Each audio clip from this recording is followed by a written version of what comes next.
او دا د دوستم قصر دی دا خاص ځای دی دا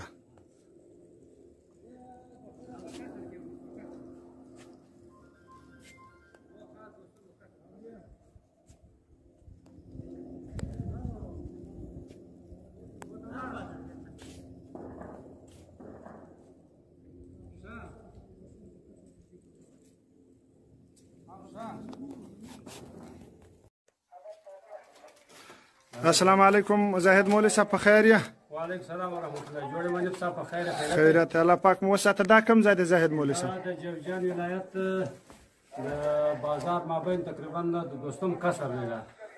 د دوستم قصر دی و دا د دوستم قصر دی دا د دوی د مجلس سالون دی چې د مجلس کې کښینی شي داخله غلوی سالون دی و دا داخله د مجلس ځای دی مولوی صاحب اجر دشمن دا کړی و چې دا د مجاهدینو سوځلی دی طالبانو سوځلی دی د اجر دشمن دا ادعا بیا ځای دغه ټول شان برابر دا چې تاسو وینئ معلومیږي اوکې معلومیږي چې په خپل ځای پروت مجاهدین هېڅ لاس هم نه دي وروړی شی نه ضرر یې نه دی ورسولی زه پر آینده محافظین سره انشاءالله چې څوک کار نه کوي سمه ده الله پاک مو جوړ لري مننه